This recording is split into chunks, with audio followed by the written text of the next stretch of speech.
welcome. Is your take-home salary going to reduce? What impact will the new wage code have on your CTC? Do you stand to benefit from these changes? If yes, then how? Well, changes in your take-home salary is a hot topic of discussion and a sensitive one at that. But it's also a bit complicated. So on FYI today, we declutter that for you. I'm Sonal Mehrotra Kapoor, and over the next half an hour, I'll be telling you everything you need to know about your salary come April 2021. So first up, now the new wage code is coming into effect from April 2021, and under this code, amongst other things, the PF contribution we employees make could rise. As a result, our take-home salary could actually decline. Now let me help you understand that with a simple illustration, all right?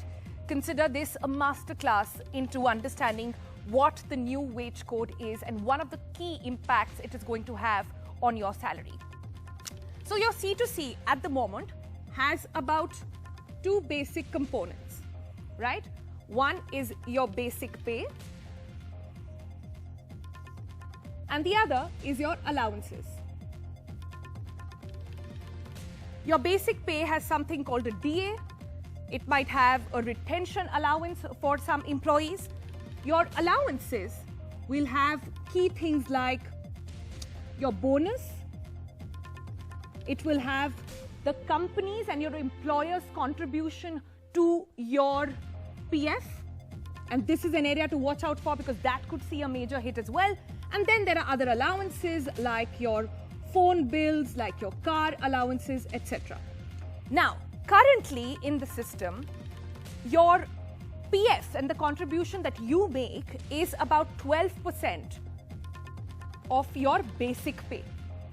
Let me give you an example. Say your C2C CTC is about 1,000 bucks. Currently in the system, you could adjust it to a way that your basic pay, say, comes down to about 400 rupees.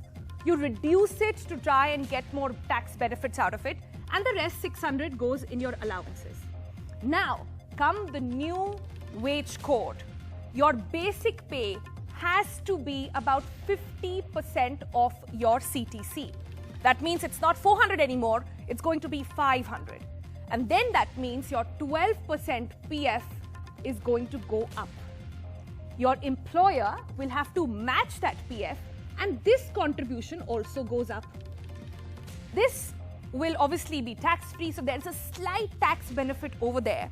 But that essentially means that your take-home salary of your C2C is going to come down. Now, once you understand that, the next question is, why is this happening at a time like now? When the pandemic has hit all of us, impacted our lives in more ways than we actually understand it. Well, the government says this is going to give you more security and will increase your retirement corpus, as they call it. But many are also questioning, like I said, the timing and the intention of the government. It's important to understand what happens to this PF.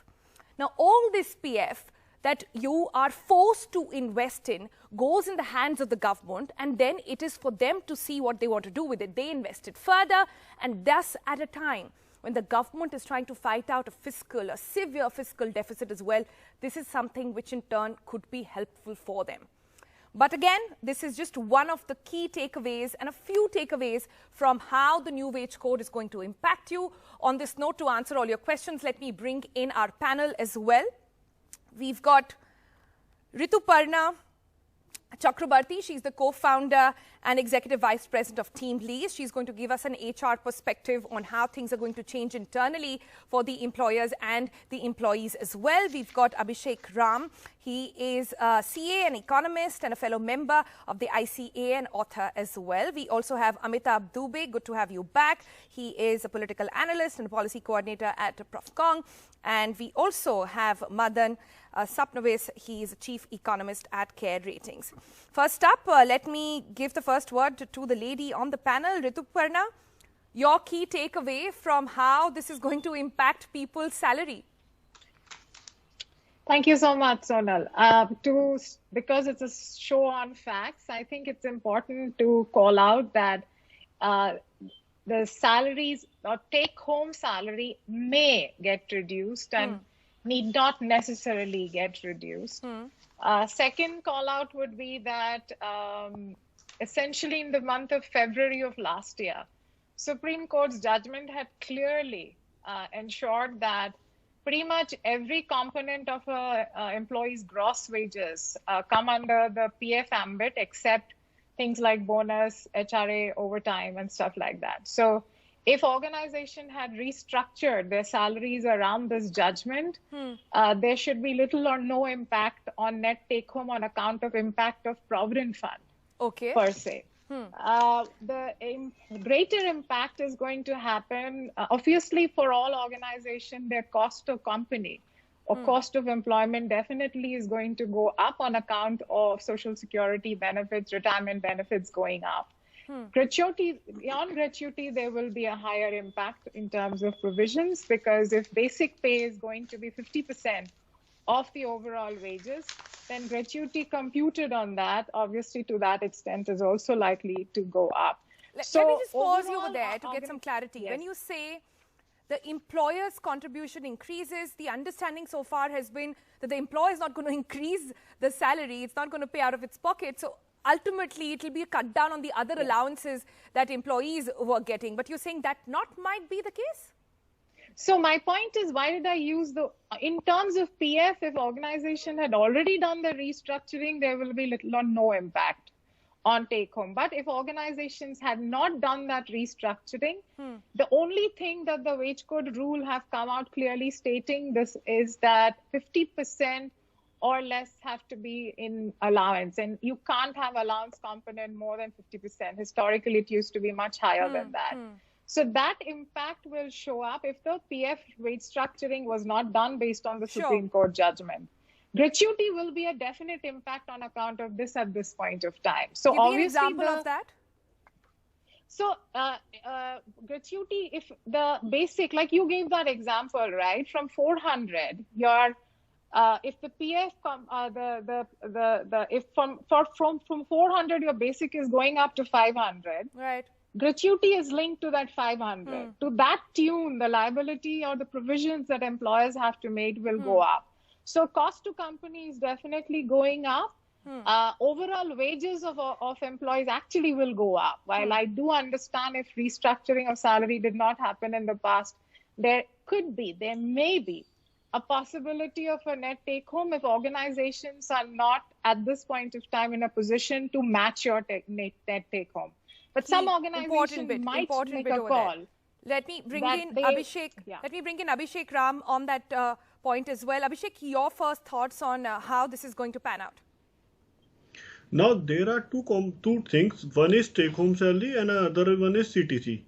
When you're after this wage code is implemented from 1st April 2021, then your basic pay will be increased, because other things cannot go more than 50%. So if your CTC is not changed, this says that this doesn't include employer contribution to PF, but because your basic will increase, then employees contribution to PF will also increase.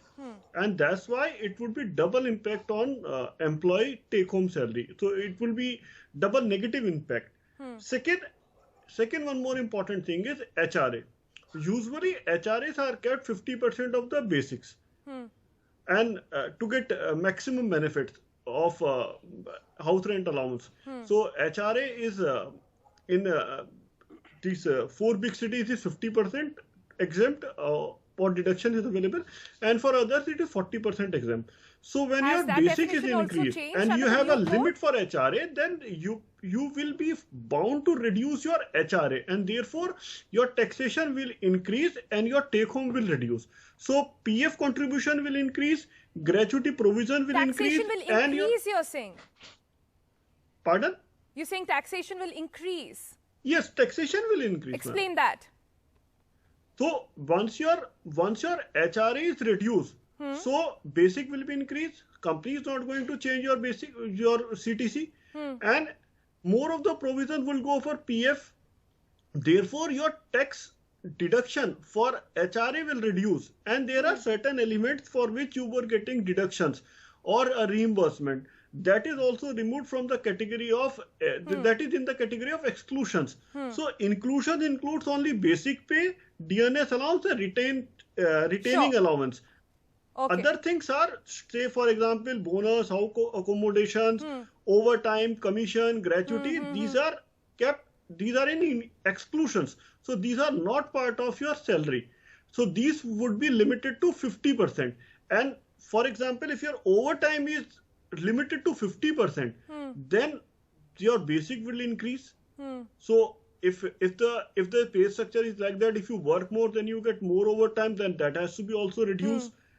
And if Abhishek, your a lot of basic hearts is are increased, sinking over here listening to all of this. This sounds like bad news for employees. Well, let me bring in Amitabh Dubey at this point. Amitabh, then the question is very simple. What was the need of a wage code like this at a time when all of us are pandemic hit? You mean this is going to lead to less cash in hand, this sort of forced saving that you've been made to do, which you only get later part of the year? What do you think has been the government's rationale behind it? Yeah. So, the unfortunate fact is that the regard that the government shows for its large corporate friends seems to be missing when it comes to the impact of its reforms on the average person. We saw it with demonetization, we saw it with GST, and now we're seeing it with this aspect of the wages code. No one disputes the need for a wage code, the simplification of labor laws, but it's the impact at this moment that I think a lot of professionals, a lot of salary earners are very concerned about. The context is the following. You have a GDP contraction underway of 8 to 10% for the year, or the financial year. You had the CMI showed that you had 41 lakh jobs disappeared in October and November. So I think it's very callous of the government to push ahead in this time. One can talk about a more phased labor reform where you do all of these things. The second point is that the preemption of wages for PF is already very high by global standards. 12% is pretty high. So already the Indian professional has a problem with getting enough take home, and this is going to make things even worse. So that's also something that a lot of professionals are concerned about. Sure. In fact, I have some questions coming on Twitter already, people very keen, and I'll take that up with the panel as well. Let me bring in Madan Sabnavis also with this opening comments over here. Madan, your first thoughts, and just explain to our viewer, with this PF contribution increasing, what happens to this money when it goes into the hands of the government then? See, I think we should look at it a bit positively, because all this time we have been complaining that we don't have a social security network in India. So what happens to a person when he retires? So I think keeping this in mind, I think what this particular Wage Act really talks of is that we make sure that we're able to make provisions for tomorrow by putting in a higher amount of savings today. Admittedly, today, when we're going to take a lower take-home pay, this would mean that overall consumption gets affected. And maybe the timing is something which one could always discuss. But I think that's the question. That's the key question. No, but I think timing is one part. But I think conceptually, we all agree to one thing, that we need to have a strong social security network. And I think we get it only through this. Madan, can I interject over there and ask you this very simple sort of macroeconomics question here? You leave people with lesser money in their hand. They're going to be spending less. What about the economy? I mean, it's all about spends over there. How is the government trying to tackle that? No, I think that can. I think when we're looking, we should distinguish between the short term and the long term. So I think I look at it more in terms of long term, providing security. I think there's short term, there will always be this kind of pain. Even today, there's a case of, and also let's look at it that depending upon what your salary really is and the amount of your basic, which is going to be impounded now, but 12% of whichever your basic amount is, the amounts may not really be too large at the individual level. So let's not exaggerate it to say that, look, it's as if saying that increasing it to 50% is going to mean that I have absolutely no consumption power. I think that may be stretching it to a level of exaggeration. And it's also true that today, because I think if you're going to say that it's going to lead to very low consumption today, to the extent that it's going to damage the economy and the money is going to go to the government, and the government is going to finance a fiscal deficit because this goes out of market borrowing, I think that would be putting it very simplistically. So I would tend to think that what they have done is keeping the future in mind. Maybe the timing may not happen next year, could happen next year, but we could have the same argument saying that at the time when, because if you look at consumption demand, it's been down for the last 3 years. It's not only the pandemic which has affected consumption, because even pre-pandemic, last 2 years, we've seen Rituparna, do you agree? Do you want to come in on that one? Oh, yes, absolutely. I think at some level, I feel that I kind of share a little bit of the optimism that Madan just now spoke about. I do understand the need to have more cash in hand, Sonal, but few things we have to bear in mind. It's not happening now. I think in all likelihood, the rules will get notified and come into play from the 1st of April. That's what we are hoping. We obviously do not know that, but it's unlikely it's going to happen before that. The second thing is that there are options available. I mean, finally, the mandatory contribution to PF is to 15,000 of gross. So even if you have higher, there is a possibility of wage being restructured through declaration of employees, where contribution can be capped to the amount of 15,000 until and unless, of course, the government have different agendas of changing that rule. So far, I have not heard anything of that sort. Okay. So if I go by as is, there is a possibility through which it can be managed in the short run, for sure. And in the long run, I'm sure when for our viewers? So, for example, like you actually can cap your PF deduction and contribution employee to employer to 15,000 of your basic wages. Now, most organizations chose on account of fairness, on account of it being a good practice, to pay employer contribution and employee is considered on the overall basic. But there is a window of opportunity, and I'm sure every corporate, every organizations are already huddling together to figure out what's that win-win solution, keeping the law of the land in mind. But yes, this is not something which is changing immediately, which we need to bear in mind. It is something which is likely to happen in the next financial year, and hence, and of course, inputs have gone to the government on the challenges already, and they are at some of the drafts are being relooked at, and I'm sure that the government will be open to any suggestions. The idea, I don't think, is to actually choke people's spending capacity completely at this point in time, and very little impact. Let me take some viewer questions which is specific. I'll come to you, Abhishek, as well in just a moment. Abhishek, in fact, why don't you take this question? This is come from Mr. I.A. Jadeja. He says, what are the types of allowances which can be claimed as non-taxable under the new wage code? So, allowance which can be as non-taxable, that is a question of income tax. So that has nothing to do with wage code. Wage code simply restricts it to 50%.